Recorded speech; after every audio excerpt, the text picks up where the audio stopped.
नमस्कार दोस्तों, स्वागत है आपका आज के मुख्य समाचार में, जिसमें सबसे पहली और बड़ी खबर में आपको बताएंगे कि ट्रक ड्राइवर्स के विरोध प्रदर्शन को लेकर राहुल गांधी और ओवैसी का केंद्र सरकार पर हमला। और इसी के साथ आपको बता दें दोस्तों, पूरे देश का हो चुका है चक्का जाम और मोदी सरकार के इस फैसले ने बढ़ा दी है लोगों की मुश्किलें। दूसरी खबर में आपको बताएंगे कि हिट एंड रन कानून को लेकर all India motor and goods transport association ने पीएम व गृह मंत्री से लगाई गुहार। तीसरी खबर में जिक्र होगा कि ईवीएम पर फिर से बड़ा कांग्रेस महासचिव ने चुनाव आयोग को पत्र भेज की वीवीपैट मुद्दे पर चर्चा की मांग। खबर में आगे आपको बताएंगे कि मंत्रिमंडल गठन के बाद राजपूत समाज में आक्रोश, बीजेपी को दे डाली बड़ी चुनौती, जिसके बाद राजस्थान में फिर से बीजेपी को लग सकता है बड़ा झटका। और इसी के साथ अगली खबर में आपको बताएंगे कि हरियाणा विधानसभा चुनाव के लिए रणनीति बनाने में जुटी कांग्रेस, हुड्डा ने दिया बड़ा बयान। दोस्तों, इसी प्रकार की तमाम बड़ी खबरें आपके लिए लेके आए हैं, लेकिन उससे पहले अगर आपको भी ऐसा लगता है कि इंडिया गठबंधन की 2024 में बनेगी सरकार, तो वीडियो को कीजिए लाइक और चैनल को सब्सक्राइब करके बेल आइकन दबाकर कमेंट में लिखिए जय हिंद। रुक करते हैं सबसे पहली और बड़ी खबर की तरफ।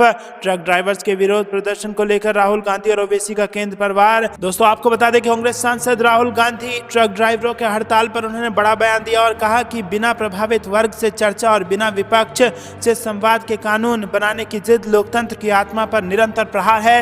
उन्होंने कहा कि जब 150 से ज्यादा सांसद निलंबित थे, तब संसद में शहंशाह ने भारतीय अर्थव्यवस्था की रीढ़ ड्राइवर्स के विरुद्ध एक ऐसा कानून बनाया जिसके आज नतीजे घातक हो सकते हैं। बिना प्रभावित वर्ग से चर्चा और बिना विपक्ष से संसद के कानून बनाने की जिद लोकतंत्र की आत्मा पर निरंतर प्रहार है। ये बड़ा बयान दिया है राहुल गांधी ने ट्विटर के जरिए। इसी के साथ दोस्तों, आपको बता दें कि उन्होंने ट्वीट कर आगे लिखा कि सीमित कमाई वाले इस मेहनती वर्ग को कठोर कानूनी भट्टी में झोंकना उनकी जीवनी को बुरी तरह प्रभावित कर सकता है और साथ ही इस कानून का दुरुपयोग संगठित भ्रष्टाचार के साथ वसूली तंत्र को बढ़ावा दे सकता है। लोकतंत्र को चाबुक से चलाने वाली शहंशाह के फरमान और न्याय के बीच का फर्क भूल चुकी है। दोस्तों, आपको क्या कुछ लगता है कमेंट में जरूर बताइए। वीडियो को लाइक नहीं किया तो लाइक जरूर कीजिएगा। आपको बता दें कि असदुद्दीन ओवैसी का भी इस पर बड़ा बयान आया है। असदुद्दीन ओवैसी ने प्रदर्शनकारी ट्रक ड्राइवरों का समर्थन किया है। उन्होंने कहा है कि नए क्रिमिनल कानून में लापरवाही से गाड़ी चलने की सजा में बढ़ोतरी को लेकर चिंतित है। इसके साथ ओवैसी ने संसद में दिए गए भाषण का एक वीडियो भी एक्स पर शेयर किया। दोस्तों, आपको क्या कुछ लगता है इस कानून के बारे में कमेंट में अपनी राय जरूर बताइए। रुक करते हैं अगली ब्रेकिंग न्यूज की तरफ, जिसमें आपको बता दें कि हिट एंड रन कानून को लेकर all India motor and goods transport association ने पीएम व गृह मंत्री से लगाई है गुहार। जी दोस्तों, यहाँ पर बड़ी खबर आ रही है। ऑल इंडिया मोटर एवं गुड्स ट्रांसपोर्ट एसोसिएशन ने हिट एंड रन कानून को लेकर पीएम मोदी और गृह मंत्री अमित शाह के साथ ही लोकसभा और राज्यसभा सदस्यों को अपनी चिंताओं के विषय में अवगत कराया। साथ ही इस कानून पर पुनर्विचार करने की अपील की है। All India motor and good transport association के अध्यक्ष राजेंद्र कपूर ने इस संबंध में प्रधानमंत्री नरेंद्र मोदी और गृह मंत्री अमित शाह और राष्ट्रपति को पत्र भी भेजा है। उन्होंने कहा कि सरकार के इस फैसले से और भ्रष्टाचार बढ़ेगा। हिट एंड रन के मामले में कोई भी ड्राइवर जानबूझकर एक्सीडेंट नहीं करता। हमने कई बार देखा है कि जब बड़ी गाड़ी किसी छोटी गाड़ी से टकरा जाती है तो लोग ड्राइवर की जमकर पिटाई कर देते हैं। कुछ लोग इसका गलत फायदा भी उठाते हैं। इसीलिए ऐसे कानून को अभी लागू ना किया जाए जो ड्राइवर के हित में नहीं है। दोस्तों, आपको क्या कुछ लगता है कमेंट बताइए। रुक करते हैं अगली ब्रेकिंग न्यूज की तरफ। ईवीएम पर फिर बड़ा बवाल, कांग्रेस महासचिव ने चुनाव आयोग को पत्र भेज की वीवीपैट मुद्दे पर चर्चा की मांग। जी हां दोस्तों, कांग्रेस के महासचिव जयराम रमेश ने 30 दिसंबर को भारत के चुनाव आयोग को पत्र लिखकर वीवीपैट के मुद्दे पर चर्चा के लिए इंडिया ब्लॉक नेताओं के प्रतिनिधिमंडल से मिलने के लिए समय की मांग की है। कांग्रेस महासचिव ने लेटर में लिखा है कि इंडिया गठबंधन के नेताओं की 3-4 सदस्यीय टीम को आपसे और आपके सहयोगियों से मिलने और वीवीपैट पर अपना दृष्टिकोण रखने के लिए कुछ मिनट बात करने का अवसर देने का अनुरोध कर रही है। वहीं दोस्तों, बता दें कि 2023 में 5 राज्यों के चुनाव में हिंदी बेल्ट के 3 राज्य राजस्थान, मध्य प्रदेश और छत्तीसगढ़ में बीजेपी के भारी बहुमत के साथ जीत जाने के बाद से ही विपक्ष की तरफ से लगातार ईवीएम पर सवाल उठाए जा रहे हैं। विपक्ष के नेता ईवीएम पर भरोसा न होने की बात कह रहे हैं। इसके चलते अब कांग्रेस के महासचिव ने चुनाव आयोग से इस मुद्दे पर चर्चा करने के लिए समय की मांग की है।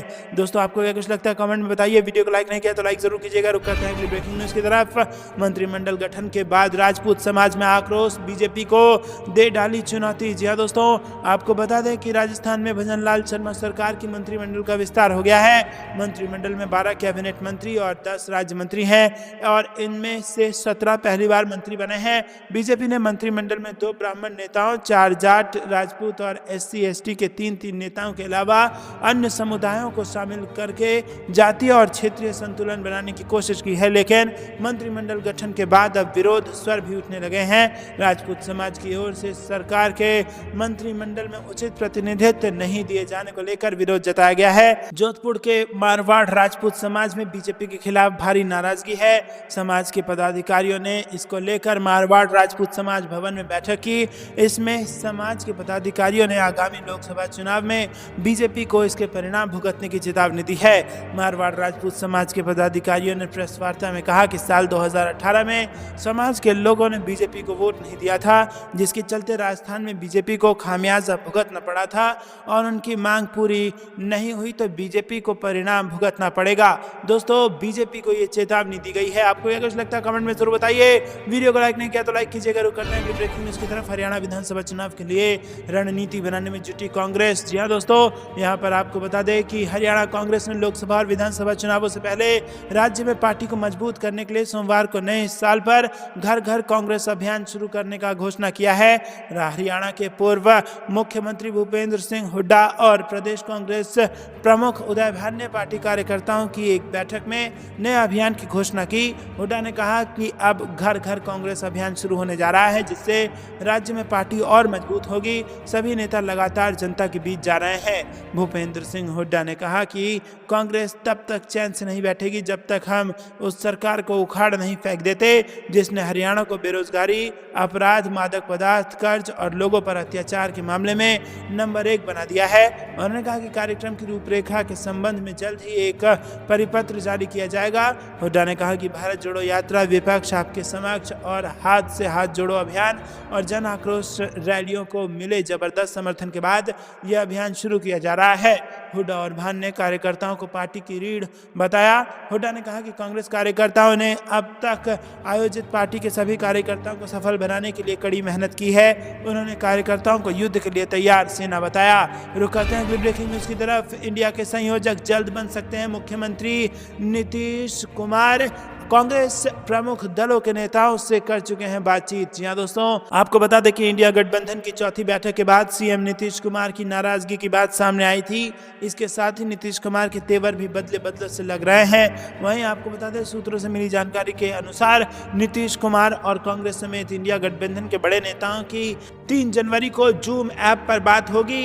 इंडिया गठबंधन में नीतीश की अहम भूमिका को देखते हुए कांग्रेस के बड़े नेता संयोजक बनाने का प्रस्ताव दे सकते हैं। दोस्तों, नीतीश के बेहद करीबी और राज्य के वित्त मंत्री विजय चौधरी ने कहा कि संयोजक पद के लिए अंतिम निर्णय नीतीश कुमार को लेना है।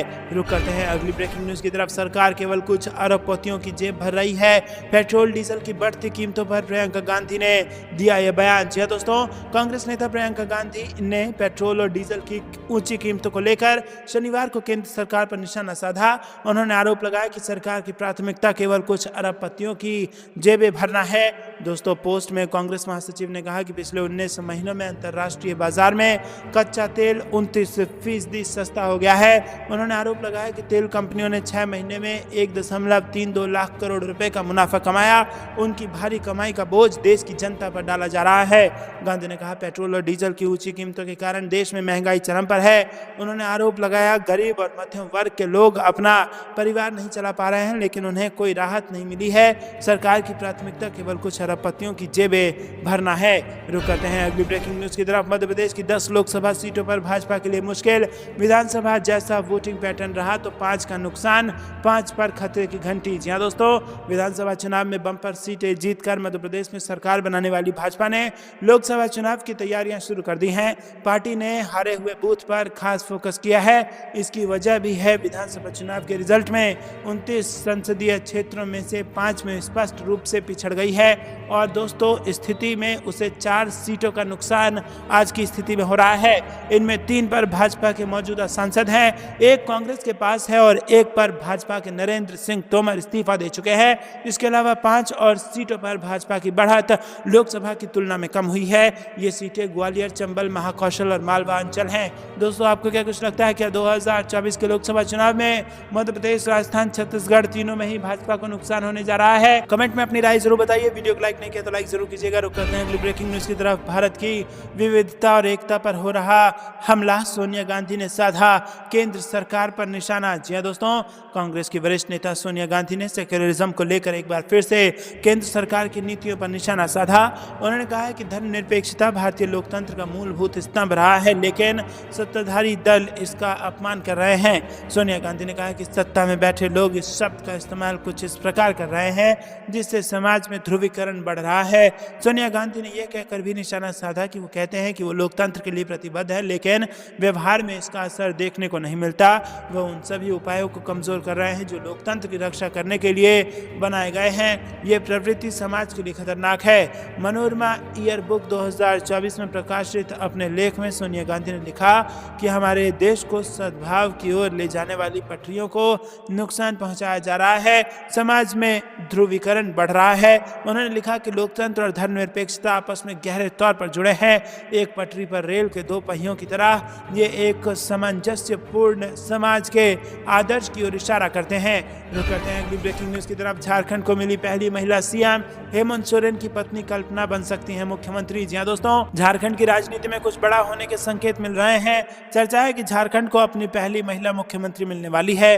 खबर है कि सीएम हेमंत सोरेन अब पत्नी को मुख्यमंत्री बना सकते हैं और इस चर्चा को हवा बीजेपी ने दी है। बीजेपी ने दावा किया कि हेमंत सोरेन अपनी पत्नी कल्पना को झारखंड का नया सीएम बनाने की तैयारी में है। दोस्तों, आपको बता दें कि जेएमएम के विधायक डॉक्टर सरफराज अहमद के अचानक इस्तीफा देने के बाद इस तरह की अटकलें लगनी शुरू हो गई हैं। बीजेपी सांसद निशिकांत दुबे ने दावा किया है कि हेमंत सोरेन जल्द ही झारखंड के मुख्यमंत्री पद से इस्तीफा देंगे और उनकी पत्नी कल्पना सत्ता संभालेंगी। बीजेपी सांसद ने यह दावा सीएम सोरेन को ईडी का समन मिलने के बाद किया है। निशिकांत दुबे ने एक्स पर लिखा कि झारखंड के गांडेय क्षेत्र के विधायक सरफराज अहमद ने विधानसभा से इस्तीफा दिया, इस्तीफा स्वीकार हुआ। हेमंत सोरेन जी मुख्यमंत्री पद से इस्तीफा देंगे और झारखंड की अगली मुख्यमंत्री उनकी पत्नी कल्पना सोरेन होंगी। दोस्तों, कमेंट में अपनी राय जरूर बताइए और वीडियो को लाइक करना मत भूलेगा। रुक करते हैं अगली ब्रेकिंग न्यूज की तरफ। केजरीवाल, तेजस्वी, ममता बनर्जी पर सीबीआई ईडी करेगी बड़ी कार्रवाई, आरजेडी का दावा। जी हां दोस्तों, लोकसभा चुनाव में अब कुछ ही महीने रह गए हैं। ऐसे में आरोप प्रत्यारोप का दौर तेज हो गया है। राष्ट्रीय जनता दल के वरिष्ठ नेता मनोज झा ने पार्टी में एक प्रेस कॉन्फ्रेंस के दौरान भाजपा पर जमकर हमला बोला। इस दौरान मनोज झा ने कहा कि अगले 4 महीने में ईडी, एनआईए और सीबीआई एंटी बीजेपी चेहरों को घेरने की कोशिश करेगी। पुख्ता सूत्रों से ये जानकारी मिली है। साथ ही उन्होंने कहा कि हमने कभी तराजू पर तोलकर लाभ हानि की राजनीति नहीं की है। जो पलड़ा भारी दिखे वहीं चले जाओ। राष्ट्रीय जनता दल ने भविष्यवाणी की है कि अगले 3 हफ्ते मतलब 22 जनवरी तक जांच agency CBI, ED, income tax उन सभी नेताओं जो बीजेपी के विरोध में हैं, जिसमें बिहार के उप मुख्यमंत्री तेजस्वी यादव, झारखंड के मुख्यमंत्री हेमंत सोरेन, दिल्ली के मुख्यमंत्री अरविंद केजरीवाल, पश्चिम बंगाल की मुख्यमंत्री ममता बनर्जी के खिलाफ बड़ी कार्रवाई कर सकते हैं। पटना में आयोजित प्रेस कॉन्फ्रेंस में पार्टी के राष्ट्रीय प्रवक्ता मनोज झा ने कहा कि ये छापेमारी और संभावित रूप से गिरफ्तारी का दौर लोकसभा चुनाव तक चल सकता है। नीतीश कुमार से आप लोगों के क्या मतभेद है और नीतीश कुमार जी क्या इंडिया गठबंधन के संयोजक हो सकते हैं? इस पर मनोज झा ने कहा कि मतभेद की बातों में उतनी ही सच्चाई है कि आज सूरज पश्चिम से निकला है। नीतीश कुमार को इंडिया गठबंधन के संयोजक बनाने की जहां तक बात है तो हमारे उप मुख्यमंत्री तेजस्वी यादव का और हमारी पार्टी का शुरुआत से ये मत रहा है कि उनसे ज्यादा अनुभवी नेता कोई नहीं है। रुक करते हैं अगली ब्रेकिंग न्यूज की तरफ। लोकसभा चुनाव से पहले सपा का मास्टर प्लान तैयार, अखिलेश यादव ने अपनाया मुलायम सिंह के जमाने का फार्मूला। जी हां दोस्तों, सपा इस बार के लोकसभा चुनाव में पीडीए को बड़ा अस्त्र बनाकर चुनाव में उतरने की तैयारी कर रही है। इसके लिए बूथ स्तर पर बड़ा नेटवर्क भी तैयार कर रही है। पार्टी ने अपने फ्रंटल संगठन को यह काम सौंपा है। इन्हें प्रत्येक बूथ पर पीडीए के अनुसार मतदाताओं का क्या समीकरण है इसका भी पता लगाना है।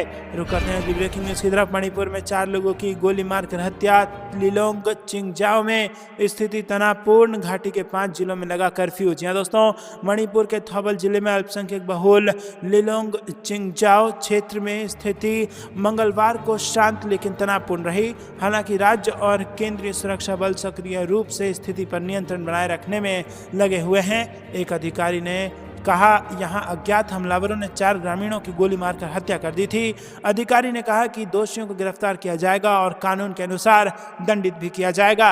रुक करते हैं अगली ब्रेकिंग न्यूज की तरफ। 20 जनवरी से मुंबई को घेरेंगे 3 करोड़ मराठा, मनोज जरांगे ने दी है चेतावनी, फिर भड़केगा आंदोलन। जी दोस्तों, मराठा आरक्षण को लेकर बड़ी खबर आ रही है, जहां पर शिवबा संगठन के नेता मनोज जरांगे पाटिल ने चेतावनी दी है कि कम से कम 3 करोड़ यानी कि 30 मिलियन मराठा समुदाय को आरक्षण देने के लिए दबाव बनाने के लिए 20 जनवरी से मुंबई की घेराबंदी करेंगे। जरांगे पाटिल ने मीडिया से बात करते हुए कहा कि 20 जनवरी से लोग पूरे महाराष्ट्र में अपने कस्बों और गांव को छोड़ देंगे। वो पैदल, बसों, बड़े और छोटे वाहनों या ट्रैक्टरों में आएंगे। ये एक शांतिपूर्ण मार्च होगा, कोई भी पत्थर नहीं उठाएगा या हिंसा का सहारा नहीं लेगा।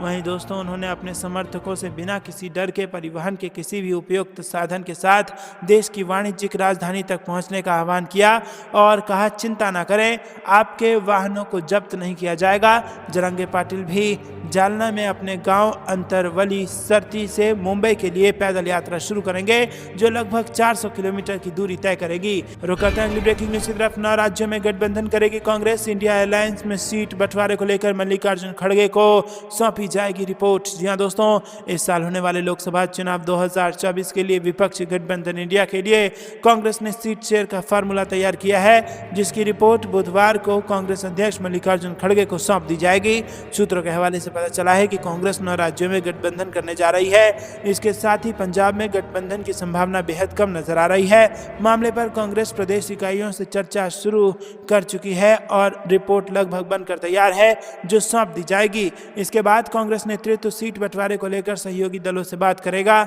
जिन राज्यों में कांग्रेस अपने सहयोगी दलों से गठबंधन कर सकती है वो कुछ इस तरह हैं: जम्मू कश्मीर, दिल्ली, उत्तर प्रदेश, बिहार, झारखंड, पश्चिम बंगाल, महाराष्ट्र, केरल और तमिलनाडु।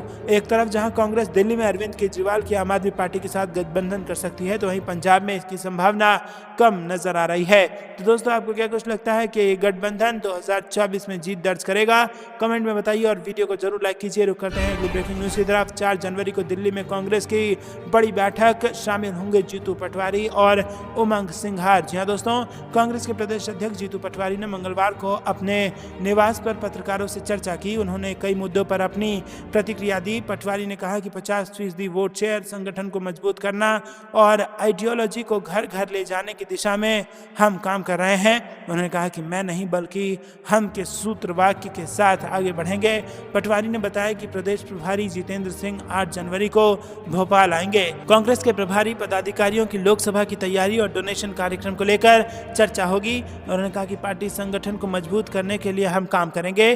पटवारी ने आगे कहा कि मोहन सरकार पूरे प्रदेश में कैबिनेट करना चाहती है, लेकिन जो जाम है उसके लिए क्या कर रहे हैं? ऐसी आपातकाल स्थिति के लिए कोई भी व्यवस्था नहीं है। सरकार साल के पहले दिन सोती रही, ऐसा लग रहा है मध्य प्रदेश में काम चलाऊ व्यवस्था है। रुक करते हैं अगली ब्रेकिंग न्यूज की तरफ। 105 गांव के किसान करेंगे नोएडा प्राधिकरण की तालाबंदी, भारी पुलिस बल तैनात। जी हां दोस्तों, नोएडा प्राधिकरण के बाहर लगातार कई दिनों से धरना प्रदर्शन कर रहे किसान नोएडा प्राधिकरण में तालाबंदी करेंगे। एहतियात के तौर पर बड़ी संख्या में पुलिस बलों को तैनात किया गया है। जहां पहले हवन होगा, इसके बाद परिक्रमा लगाकर प्राधिकरण के सभी गेटों पर ताला लगा दिया जाएगा। किसानों ने कहा कि यदि उनकी मांगें पूरी नहीं होंगी तो प्राधिकरण के अधिकारों का यहाँ क्या काम? ऐसे प्राधिकरण को बंद ही कर देना चाहिए।